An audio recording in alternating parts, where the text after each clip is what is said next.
বন্ধুরা, বিশ্বে অনেক মানুষ হয়তো জানেন না, জাপানের ঘরে ঘরে যে সুন্দর, নরম আর সুগন্ধিযুক্ত মাদুর দেখতে পাওয়া যায়, সেটার পেছনে লুকিয়ে আছে একটা অসাধারণ কারিগরি। এই মাদুরকে বলা হয় টাটামি ম্যাট। বাইরে থেকে দেখতে এটি আমাদের দেশে সাধারণ একটা পাটির মতন মনে হলেও বাস্তবে এটি বিশ্বের সবচেয়ে দামি এবং উন্নত মানের মাদুরগুলোর মধ্যে একটি। এই ম্যাট এতটাই জনপ্রিয় আর বিলাসবহুল হয় যে জাপানের তৈরি অনেক টাটামি ম্যাট খোদ বিশ্বের বড় বড় বিলিয়নাররা কিনে তাদের বাড়িতে ব্যবহার করেন। কিন্তু এই মাদুর এত দামি কেন? কি এমন মেশানো থাকে এর ভেতরে, যার জন্য সাধারণ একটা পাটি লাখ লাখ টাকায় বিক্রি হয়? ভিডিওটি একবার দেখলে আমি গ্যারান্টি দিচ্ছি, আজকের ভিডিও দেখার পর আপনার নলেজ অনেক গুণ বেড়ে যাবে। তো চলুন শুরু করা যাক আজকের ভিডিও। বন্ধুরা, এই টাটামি ম্যাট তৈরি করা শুরু হয় একটা বিশেষ ধরনের ঘাস দিয়ে, যার নাম হচ্ছে ইগোছা ঘাস। জাপানে মূলত কুমামোতো অঞ্চলে সবচেয়ে বেশি এই ইগাচো ঘাসের চাষ করা হয়। বছরে একটা নির্দিষ্ট সময় কৃষকরা জমি প্রস্তুত করতে শুরু করেন। প্রথমে জমিকে খুব ভালো করে চাষ করা হয় এবং মাটিতে বিভিন্ন ধরনের প্রাকৃতিক সার ব্যবহার করা হয়, যাতে ঘাসগুলো অত্যন্ত স্বাস্থ্যবান এবং লম্বা হয়ে বেড়ে উঠতে পারে। কারণ একটি টাটামি ম্যাটের মান অনেকটা নির্ভর করে এই ঘাসের দৈর্ঘ্য, রং এবং শক্তির ওপর। ভালো মানের ইচাগো ঘাস সাধারণত 5 থেকে 7 ফুট পর্যন্ত লম্বা হয়। ছোট চারাগুলো জমিতে লাগানোর পর কয়েক মাস ধরে কৃষকরা সেগুলোর বিশেষ যত্ন নেন। এটা অনেকটা আমাদের দেশের ধান চাষের মতনই। নিয়মিত পানি দেওয়া, আগাছা পরিষ্কার করা এবং প্রয়োজন অনুযায়ী সার ব্যবহার করা হয়। আধুনিক যুগে অনেক ক্ষেত্রে যন্ত্রপাতি ব্যবহার করা হলেও জাপানিজরা তাদের ঐতিহ্য ধরে রাখতে এখনও অনেক কাজই নিজের হাতের সাহায্যেই করেন। ঘাসগুলো ধীরে ধীরে বড় হতে শুরু করে এবং কয়েক মাস পর যখন এগুলো সম্পূর্ণ পরিপক্ক বড় হয়ে যায়, তখন শুরু হয় কাটার কাজ। বিশেষ ধরনের আধুনিক মেশিনের সাহায্যে ঘাসগুলো কাটা হয়। অন্যদিকে কিছু জায়গায় হাতের সাহায্যেও কাটা হয়। এরপরে দ্রুত প্রসেসিং কারখানায় নিয়ে যাওয়া হয়। কারণ বেশি সময় বাইরে রোদ্রে থাকলে ঘাসগুলোর আসল রং এবং গুণগত মান নষ্ট হয়ে যাবে।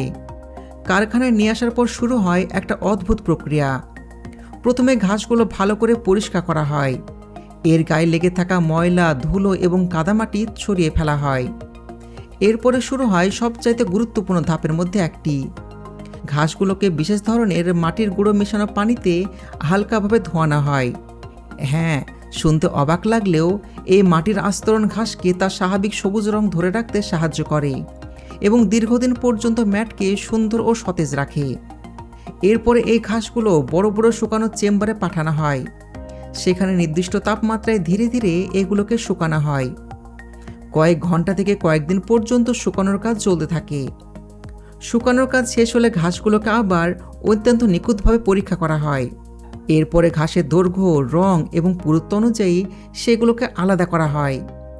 সবচাইতে ভালো, সুন্দর, নিখুঁত এবং লম্বা ঘাসগুলো সবচাইতে দামি টাটামি ম্যাট তৈরি করার জন্য আলাদা করে রাখা হয়।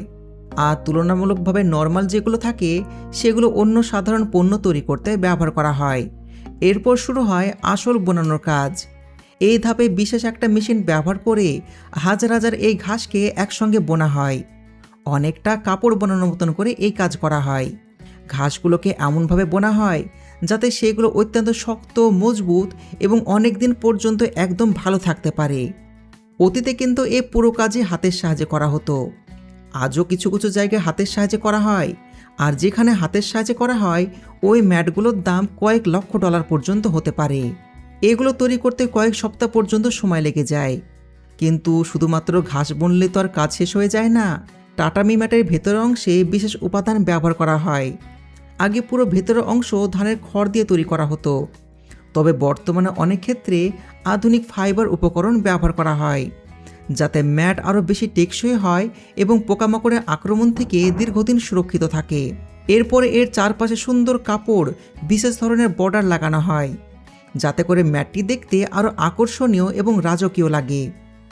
সমস্ত কাজ শেষ হওয়ার পর প্রতিটি ম্যাট আবার অত্যন্ত ভালো করে পরীক্ষা করা হয়। কোথাও কোনো ত্রুটি আছে কিনা, রং ঠিক আছে কিনা, ঘাস সমানভাবে বসানো হয়েছে কিনা, সমস্ত কিছু ম্যাগনিফাইং গ্লাস বা আতশ কাঁচ দিয়ে খুঁটিয়ে দেখা হয়। সমস্ত কিছু ঠিকঠাক থাকলে ম্যাটগুলোকে সুন্দর করে প্যাকেট করা হয় এবং পৃথিবীর বিভিন্ন দেশে পাঠানোর জন্য প্রস্তুত করা হয়।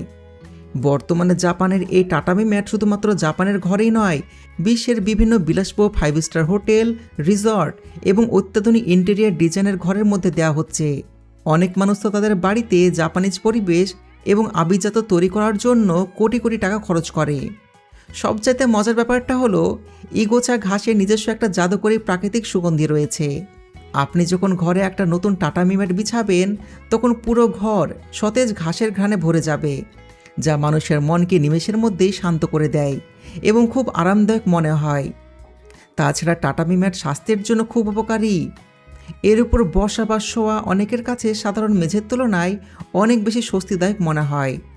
পৃথিবীর সমস্ত বাজারে এই ম্যাটের দাম অনেক বেশি হয়, আর একটা বড় কারণ হলো এর কঠোর উৎপাদন প্রক্রিয়া। একটি ভালো মানের টাটামি ম্যাট তৈরির পেছনে যে পরিমাণ সময়, শ্রম এবং দক্ষতা লাগে তা সত্যি অবিশ্বাস্য। তো বন্ধুরা, জাপানের এই বিলাসবহুল টাটামি ম্যাট তৈরির প্রক্রিয়াটা আপনাদের কেমন লাগলো? আর আপনি কি লাখ টাকা খরচ করে এই পাটি কিনবেন? কমেন্টে অবশ্যই আপনাদের মতামত জানাবেন। আজকের ভিডিও ভালো লাগলে লাইক দিন এবং প্রচুর পরিমাণে শেয়ার করবেন। দেখা হচ্ছে পরবর্তী ভিডিওতে। ভালো থাকবেন।